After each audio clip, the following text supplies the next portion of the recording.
Here in Florida, my second home with you. This is a state I truly love. This is a state where we all had great victory together. Thank you.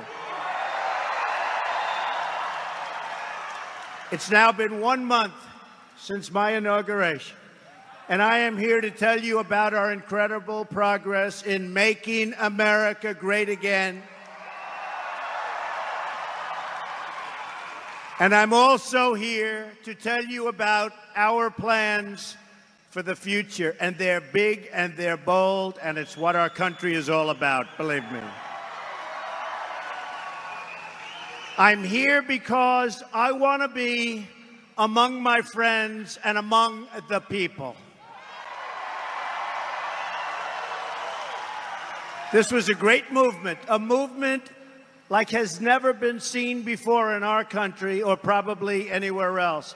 This was a truly great movement, and I want to be here with you, and I will always be with you. I promise you that. I want to be in a room filled with hardworking American patriots who love their country, who salute their flag, and who pray for a better future. I also want to speak to you without the filter of the fake news.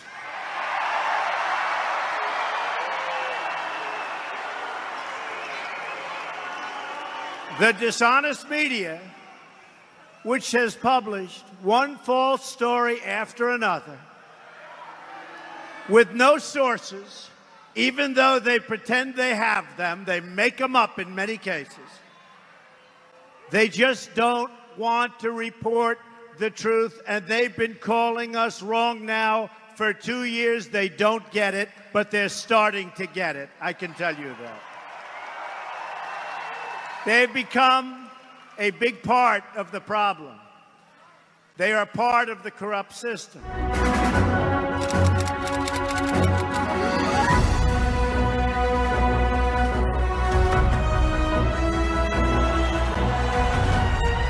It's been a little over 50 days since my inauguration, and we've been putting our America First agenda very much into action. You see what's happening.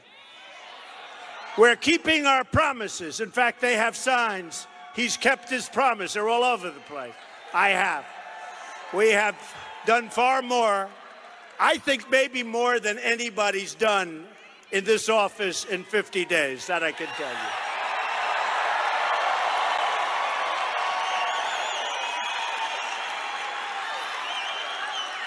And we have just gotten started. Wait till you see what's coming, folks. We've appointed a Supreme Court justice to replace the late, great Antonin Scalia. His name is Judge Neil Gorsuch. He will uphold and defend the Constitution of the United States. We believe, especially the people in Tennessee, I know you people so well, in peace through strength. That's what we're going to have.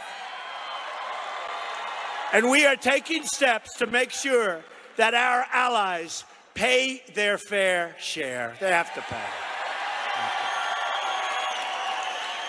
We've begun a dramatic effort to eliminate job-killing federal regulations like nobody has ever seen before.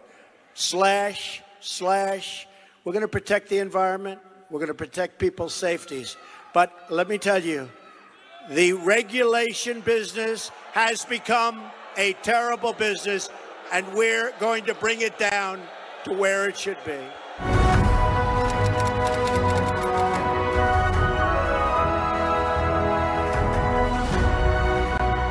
We sacrificed our own middle class to finance the growth of foreign countries. But those days, ladies and gentlemen of Kentucky, are over. Is that okay? Those days are over. It's crazy.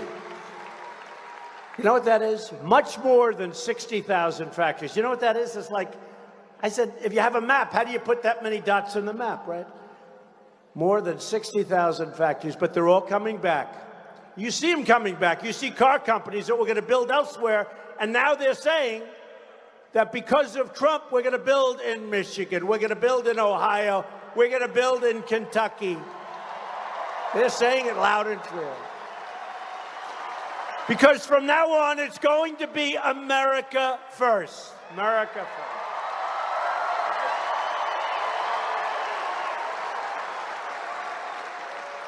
We will be, I promise you, a rich nation once again. And we will do what we have to do, and we will not allow other countries to take advantage of us like they've been doing to a level that's hard to believe. Hard to believe. Not going to happen. Not going to happen anymore, Kentucky. Remember that, okay? You just worry about your basketball team. I'll take care of the rest.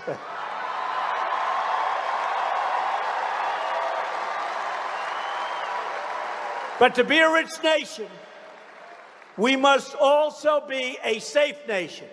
That is why I am following through on my promise to secure, protect, and defend the borders of the United States.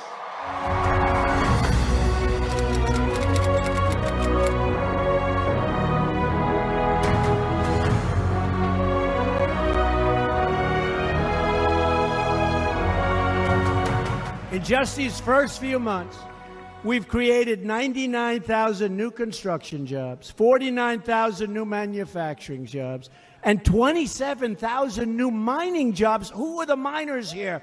The miners, finally. We're taking care of our miners.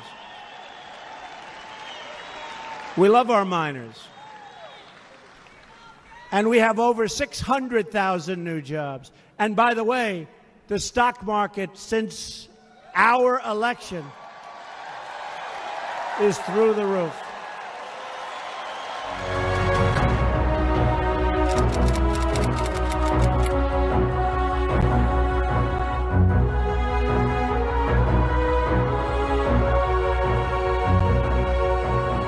Everyone in this arena is united by their love, and you know that. Do we know that? Everyone. United by their love for this country and their loyalty to one another, their loyalty to its people.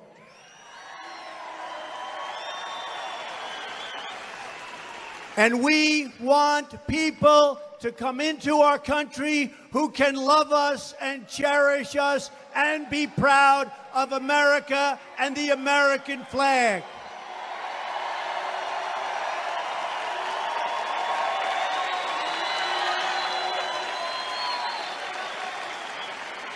We believe that schools should teach our children to have pride in our history and respect for that great American flag. We all believe in the rule of law, and we support the incredible men and women of law enforcement. Thank you. Thank you for being here.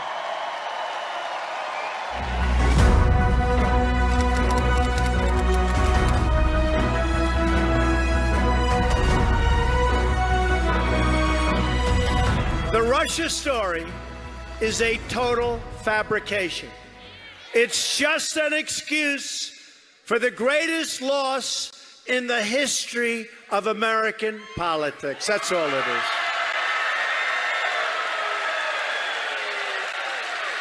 is. It just makes them feel better when they have nothing else to talk about.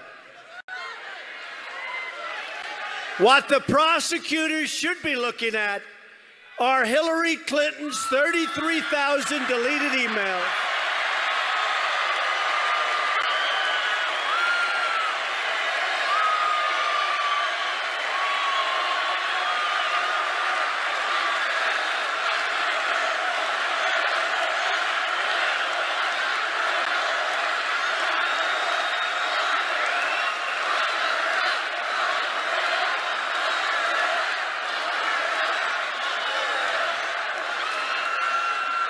and they should be looking at the paid Russian speeches.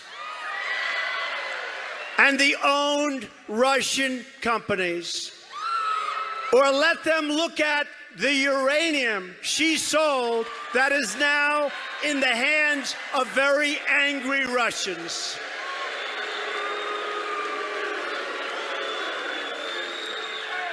Most people know there were no Russians in our campaign. There never were. We didn't win because of Russia. We won because of you.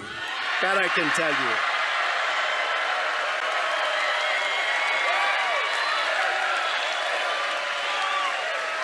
you. We won because we totally outworked the other side. We won because millions of patriotic Americans voted to take back their country.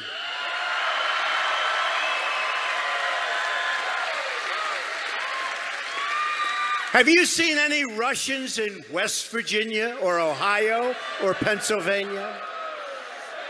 Are there any Russians here tonight? Any Russians?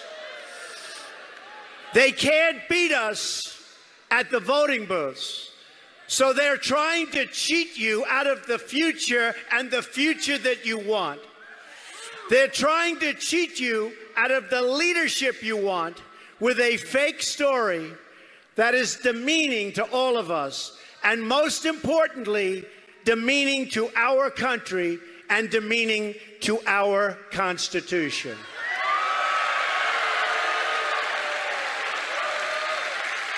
I just hope the final determination is a truly honest one, which is what the millions of people who gave us our big win in November deserve, and what all Americans who want a better future want and deserve.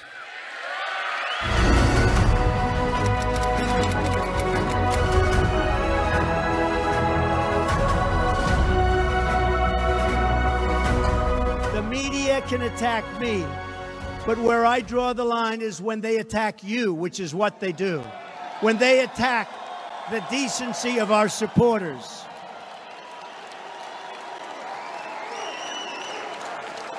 You are honest, hardworking, tax-paying, and by the way, you're overtaxed, but we're going to get your taxes down.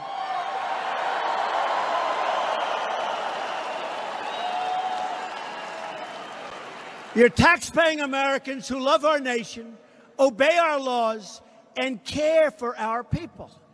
It's time to expose the crooked media deceptions and to challenge the media for their role in fomenting divisions. And yes, by the way,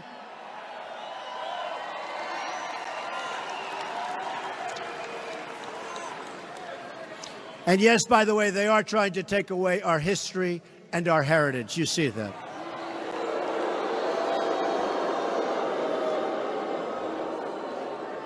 And I say it, and you know, we're all pros. We're all like, we have a certain sense. We're smart people. These are truly dishonest people. And not all of them.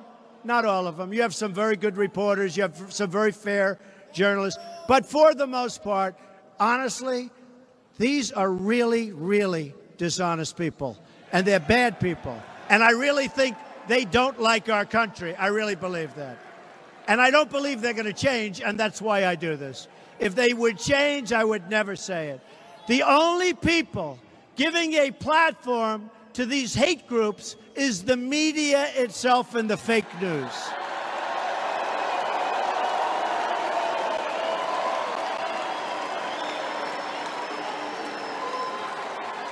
Oh, that's so funny. Look back there.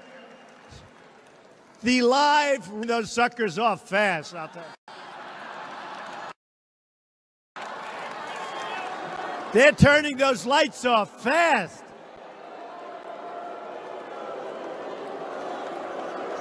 Like CNN. CNN does not want its falling viewership to watch what I'm saying tonight, I can tell. I mean, the advantage I have is that we do have a big voice. And, you know, they're always saying, like, Twitter or social media. If I didn't have social media, I wouldn't be able to get the word out. I probably wouldn't be standing here, right? I probably wouldn't be standing here right now. If I don't have social media, I probably would not be standing. And do you ever notice when I go on and I'll put like out a tweet or a couple of tweets, he's in a Twitter storm again. I don't do Twitter stuff. You know, you'll put on a little tweet, I'm going to be with the veterans today. They'll say, Donald Trump is in a Twitter storm. These are sick people. You know the thing I don't understand? You would think they'd want to make our country great again. And I honestly believe they don't. I honestly believe it. If you want to discover the source of the division in our country, look no further than the fake news and the crooked media.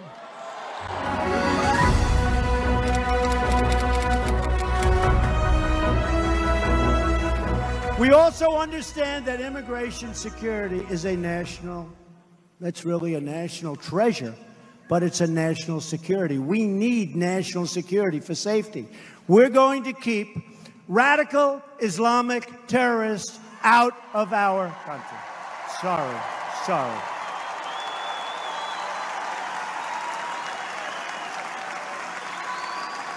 Call up some of the other countries in the world, say, how you doing, folks? Not so good.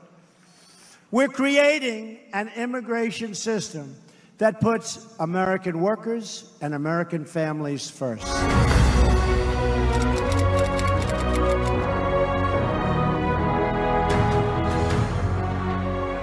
In our campaign for the presidency, we defied the pundits, the politicians, and the special interests because ours was a movement of the people, and it really was. It was a movement of you. It was a movement of the people.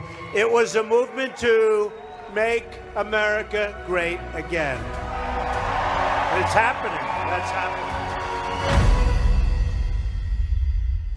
And coming up, the fake news, liberal mainstream destroy Trump media has been exposed in all of their efforts to damage and destroy President Trump. We're going to show you the worst examples of this extreme bias. That and more in the special edition of Hannity.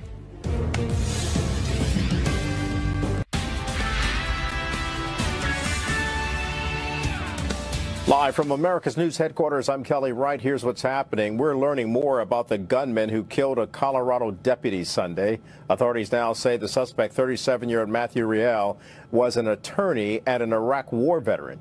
He had been posting online videos in recent months criticizing professors and law enforcement officials. Authorities say Riel fired more than 100 rounds in his Denver area apartment before he was killed by a SWAT team. 4 officers and 2 civilians were also injured. A just-released report shows 2017 was the safest year for commercial air travel ever. According to a Netherlands-based company, there were 111 accidents and 13 deaths worldwide. The 2 fatal accidents both involved small regional planes. According to the report, that's a rate of 1 fatal accident for every 16 million commercial flights. That's a look at news. I'm Kelly Wright. Now back to our special. And welcome back to the special edition of Hannity, President Trump's first year. As we have now been highlighting on this show, the liberal mainstream destroy Trump media, well, they have been massive purveyors of fake news, all in an attempt to hurt and undermine President Trump and his agenda.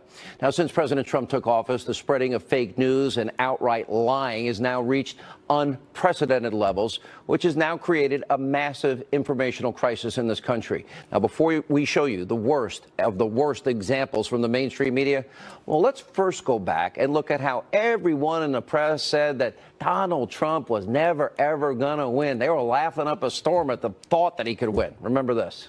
Donald Trump has been saying that he will run for president as a Republican, which is surprising since I just assumed he was running as a joke. Do it. Look at me. Do it.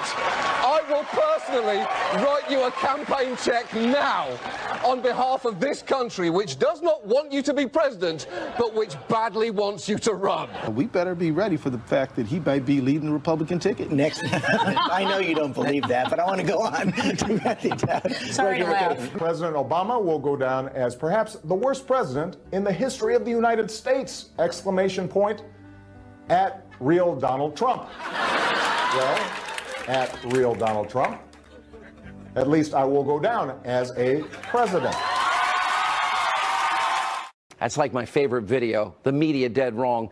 Now, the president's stunning victory, it did set the stage for the intense media backlash against his administration. Here are some of the worst examples of abusive bias from your partisan press. Take a look. America is crying tonight. I'm not sure how much of America, but a very, very significant portion, and I mean literally crying. Yeah. This is a sadness. It is a mourning moment for those people, and it is a moment filled with fear. Pretty extraordinary thing to say if you have a son in the Marine Corps and that you don't trust the commander-in-chief. The people in the military defend the Constitution. This was a white lash. This was a white lash against a changing country. It was a white lash against a black president in part. There's a sign out there that's been hung up in the White House or outside the White House saying, if you're not white, you're not especially welcome. This is a man who is not well. He alternated between being a whiny 6-year-old who's had his Nintendo taken away and between being the cranky old man who's out there condemning everyone who doesn't worship him adequately. Donald Trump, short of only maybe Woodrow Wilson and Andrew Jackson, is being himself more than any other previous president with disgraceful racial views. He said today, America first. It was not just the racial, I should say racial, the Hitlerian background to it. Is Donald Trump competent to be president? President Trump say America first. Tonight, President Trump put himself first. A little whiff of fascism tonight, I think it's fair to say. Absolutely. Trump's critics, those who are worried about this president and this White House, saw a live special television event brought to you by narcissism, thin skin, chaos, and deeply personal grievances. Donald Trump is a president with whom there is grave question about his fitness and ability to conduct the office of the president. Donald Trump is Jesus to followers of Jesus who've rejected the teachings of Jesus. Donald Trump allowed right-wing Christians to finally vote for Caligula, Judas, and the golden calf. Here you have a deranged president or a pathologically lying president lying about the operations of the American government and lying about the previous president of the United States. That's enough to invoke the 25th Amendment, but Mike Pence and the cabinet are not there yet. I understand why so many people voted for him. I understand where you were coming from. I understand why you liked him. But this man is lying to you. But first, we want to start with This Week in Russiagate.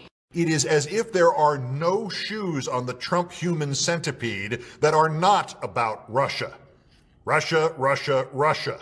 This cloud about collusion with Russia will hang over him no matter where he stands. It certainly feels like we're in the opening stages of a devastating political chapter in American history. Evidence is mounting for the president's meddling in the Russia probe. Tom Friedman said the election hacking is at the caliber of a Pearl Harbor or a 9/11. Do you agree with that? I completely agree with that. Donald Trump now sits at the threshold of impeachment. You told the Washington Post last week that, quote, there's a smell of treason in the air when it comes to this investigation. A lot of people are afraid to use the T word, treason, but in the end, that's what people are investigating. If you think you've had an earful of Donald Trump, check out what's in the ear of a beagle in Britain named Chief. Brace yourself.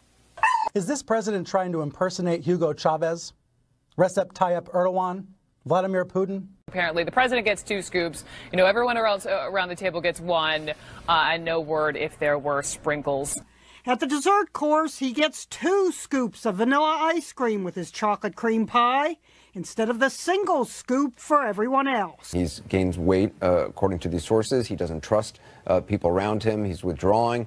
Not a good picture. If he wants to say that, Barack Obama wants to say whatever. If George Bush says, I looked in his eyes and thought he was a dump on his desk, you would defend it. Now he's President Snowflake, okay? Everything he said, oh, they're mean to me and they don't like me and I just don't understand. What a populist. Oh, way to stand up to Goldman Sachs, Mr. President. We're really proud of you, buddy. Good way to go. Why don't you get another Time magazine populist. cover? Nothing makes a man feel better than making a fake cover of a magazine about himself, lying every day and destroying the country. Okay. It's a good feeling. Well, Donald Trump, again, being a schmuck. He looked like a thug. He looked like a goon. You look at the handshake. You look at this. Just what a thug! What an embarrassment! Look, he's mauling him like an idiot. This is so unbalanced. This is so, he is not well. He's Vladimir Putin's hostage. It would be like somebody pooping their pants and then people looking at it and saying, oh, that's modern art. Don't you understand? I am making a statement against Russian aggression. This is not funny. This is really bad. Just for the record, we're all really nervous. And up next, highlights from our recent interview with President Trump in Pennsylvania. We asked him about the North Korean threat and so much more as we continue. The special edition of Hannity, President Trump's first year, continues.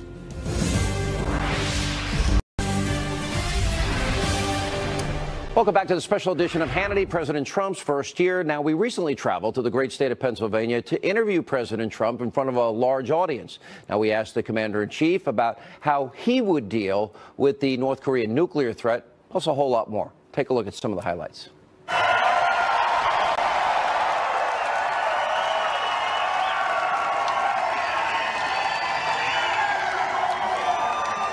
How are you, Mr. President? I'm very good. Thank you, Shane. My second interview since you've been president. You guys want to start with good news? We do have some good news. Go ahead. Right? You don't get a lot of good news in the media. Well, you don't get so much. The market's up 25% since you won. You tweeted this out that nobody in the media brings it up, so I said, you know what, I'm going to bring it up tonight. $5.2 trillion in wealth created. We have the lowest unemployment rate in 16 years. We have the best labor participation rate in 7 years and the lowest number of people on food stamps in 7 years. That's right. That's right. That's exactly right. It's going really well. I'm loving it. I'm doing a job for the people, and people are seeing that. And I'm so proud of the $5.2 trillion of increase in the stock market. Now, if you look at the stock market, that's one element, but then we have many other elements. The country, we took it over, it owed $20 trillion. As you know, the last 8 years, they borrowed more than it did in the whole history of our country. So they borrowed more than $10 trillion, right? And yet we picked up $5.2 trillion just in the stock market, possibly picked up the whole thing in terms of the first 9 months, in terms of value. So you could say in one sense, we're really increasing values, and maybe in a sense, we're reducing debt. But we're very honored by it, and we're very, very happy with what's happening on Wall Street. You came back to Pennsylvania. I know you've been in Wisconsin and Michigan and Ohio and North Carolina because a lot of people still need opportunity and jobs. Right. You're really here. You're going to be talking at length about your economic plan. That's right. Let's talk about it. Okay. Well, first of all, it's a massive tax cut. And, you know, it's a reform, but it's a massive tax cut.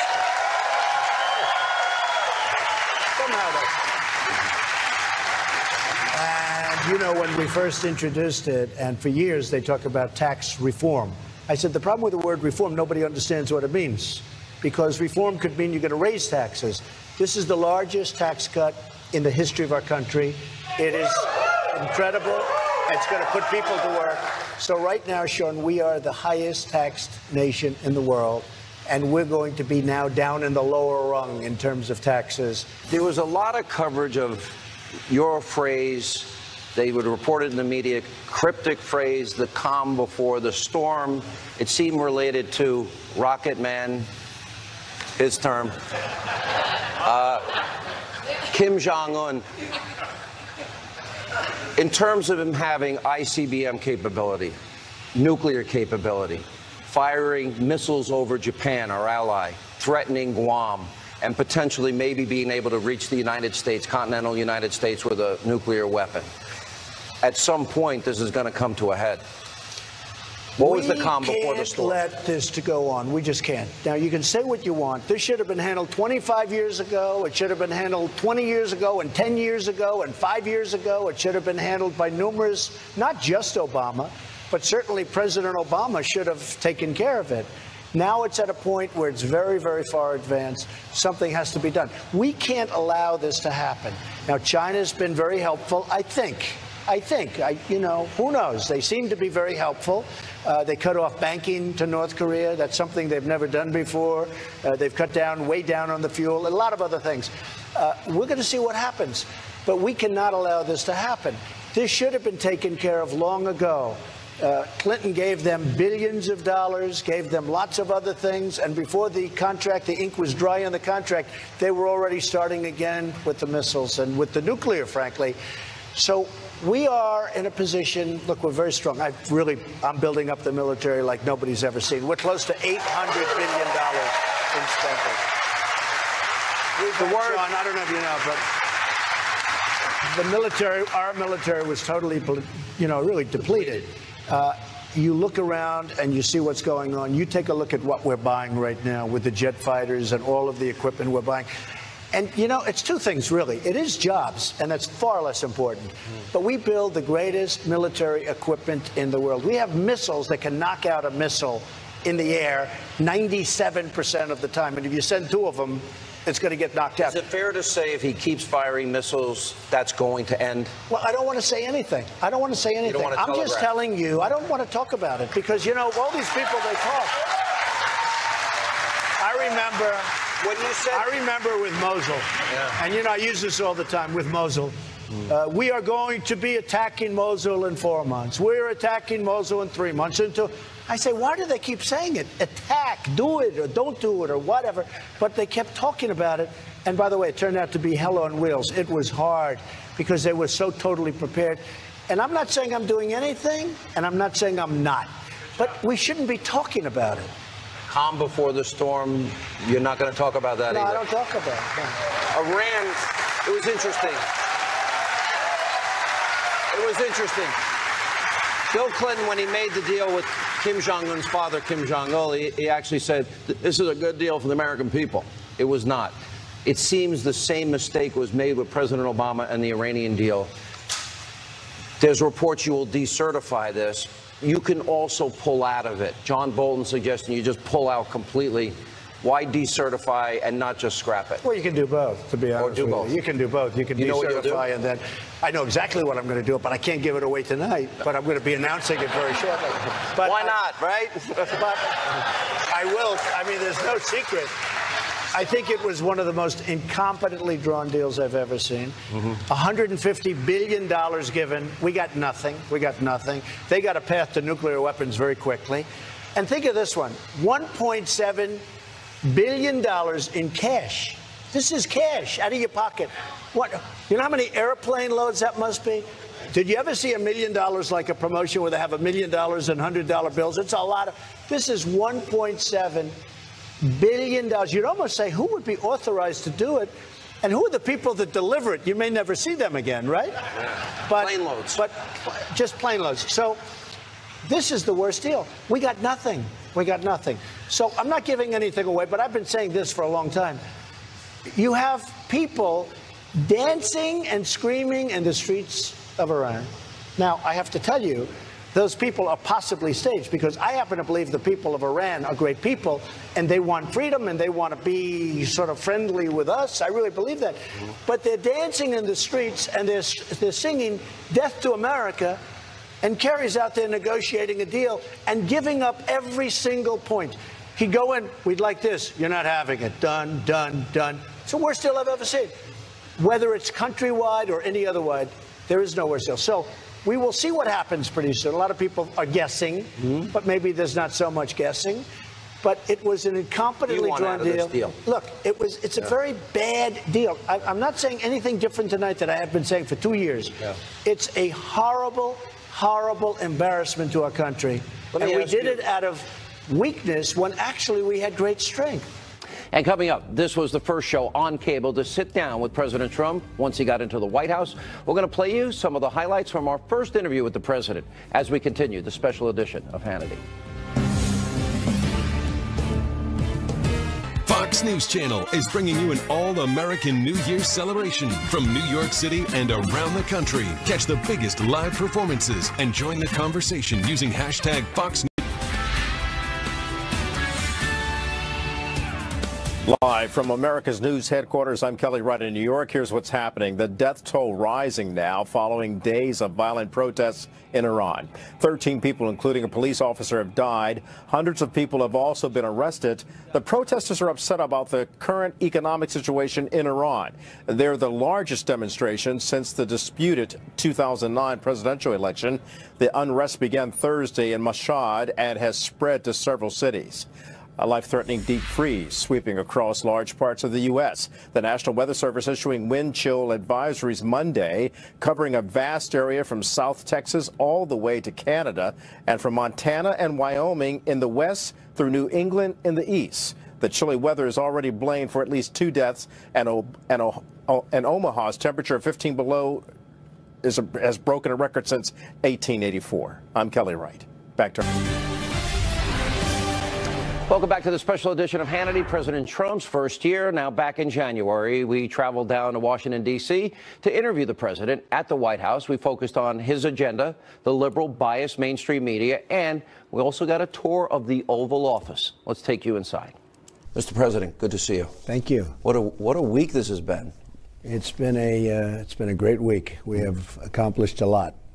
Well, that's what I want. First, I got some time to talk with you earlier in the week in the Oval Office. And the thing that really stood out to me is you seem to be enjoying yourself and very focused on all the promises you made in the campaign. Is it your intention to keep every promise?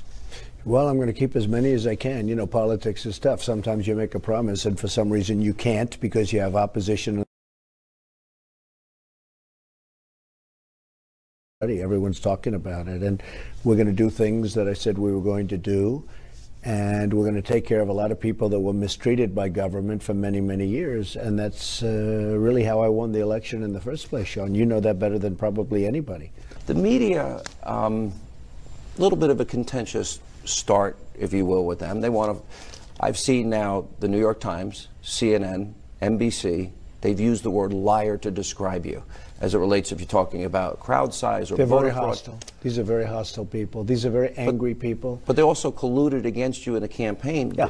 And my question to you well, they're is... very dishonest people. The media is very dishonest. I've been saying it. I say it openly. I said journalism's dead, so we agree. Never dead, but they're very dishonest people in many cases. Hey, look, you have some very honest ones, but I get stories that are so false and so dishonest. Martin Luther King's bust? I wish, well, yeah, they said Martin Luther King's bust was taken out of the Oval Office by me. It's there. So, see, that's a very serious charge, because they're not saying the bust is taken out. What they're saying is that I'm a racist. That's what they're saying. That's a very serious charge. Then it turned out the bust, it wasn't, in fact, I got very angry at my people. I said, who took that bust out? Because I wasn't there. And they said it was never moved. It was in the same exact spot. It was never moved. I said, how could they say it? A reporter said that it was taken out. But that's a very, very serious charge, because that's a racist charge. Then when it was revealed that they were wrong, nobody even talks about it. It was a headline, massive story. Trump takes, I would never do that. First of all, I had great respect for Dr. Martin Luther King. So I would never do that. But when it was revealed that it was wrong, it wasn't even a story. What I'm saying, Sean, is this. The media, much of the media, not all of it, is very, very dishonest. Honestly, it's fake news. It's fake. Let me ask you, energy, and you know this from your years in building, it's the lifeblood of our economy. Right. We are dependent on foreign nations, Right. many of whom do not like us. We have more shale. We have new technology. We have hydrofracking, natural gas. We're the Middle East of natural gas. How important a goal is it that you want this country to move towards energy independence? Very important. It's very important. Can you do it in 4 years? Oh, I think you can do it in a lot less than that. No, it's very important. No, they stop you environmentally. They use the environment to stop a lot of good things, not only energy, buildings and factories, plants.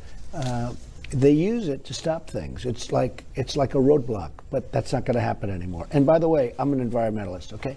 I believe strongly in the environment, and I'm going to protect the environment. But you don't have to have a man who wants to build a factory or a person or a company wait 10 years going through approvals. At the end of the 10-year, get rejected, okay? You mentioned the forgotten man a lot. both during the campaign and woman, and in your inaugural speech. And you mentioned it last night. I gave you statistics, the very first interview I did with you. 95 million Americans out of the labor force, nearly 50 million in poverty, 44 million Americans on food stamps. I've never heard you say that, Sean. I say it every night. I'm kidding. One day you asked me, what are those numbers you give? You said, but explain, by getting rid of regulation, energy independence, jobs that'll be created, a 15% from the highest